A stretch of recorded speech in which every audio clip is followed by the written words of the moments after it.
রাতুল্লাহ বলছিল আপনি কিডন্যাপ করতে। ধরো। হ্যালো ভিউয়ার্স, তোমাদের পছন্দের ধারাবাহিক গরিব ঘরের রাজপুত্র এই ধারাবাহিকে এলো নতুন চমক। রাতুলের স্বপ্ন ধুলোর সাথে মিশিয়ে দিয়ে রাতুলকে পথে বসিয়ে ভিখারি বানালো মেঘলা। বিস্তারিত সম্পূর্ণ জানতে হলে ভিডিওটি না টেনে দেখতে থাকুন শেষ পর্যন্ত। রাতুল যে কিভাবে মেঘলা সর্বনাশ করেছে সেটা তো সবটাই রাতুলের গুন্ডার ঘাড় চেপে ধরে তার মুখ থেকে আসল সত্যিটা জেনে নেয় মেঘলা। রাতুলি যে মেঘলাকে কিডন্যাপ করিয়েছিল, এমনকি ফাঁসিয়ে দিয়েছে অনিককে, যার কারণে অনিককে ভুল বুঝে অনিকের নামে মামলা করে অনিককে শাস্তিও দেয় মেঘলা।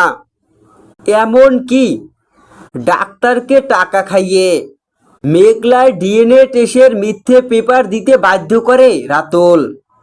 এমন কি অনিক যাতে মেঘলাকে সহ্য না করতে পারে এর জন্য অনিকের কান ভাঙিয়েছে রাতুল।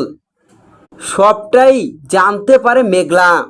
মেঘলা রাতুলের সমস্ত কুৎসিত প্ল্যানের কথা জানতে পেরে রাতুলকে সালিমা বিল্ডার্সে ডেকে রাতুলকে থাপ্পড় মেরে উচিত শিক্ষা দিয়ে রাতুলের সমস্ত অর্ডার ক্যান্সেল করে দেয় মেঘলা। যেখানে দেখা যায় রাতুলের সামনেই সালিমা বিল্ডার্সের মেঘলা যে অর্ডার দিয়েছিল রাতুলকে, সেই অর্ডার পেপারই ছিঁড়ে ফেলে রাতুলের অর্ডার ক্যান্সেল করে রাতুলকে নিঃস্ব করে দেয় মেঘলা। তো বন্ধুরা, গরিব ঘরের রাজপুত্র ধারাবাহিকে এমনই উত্তেজনা দেখা যাবে আগামী পর্বে।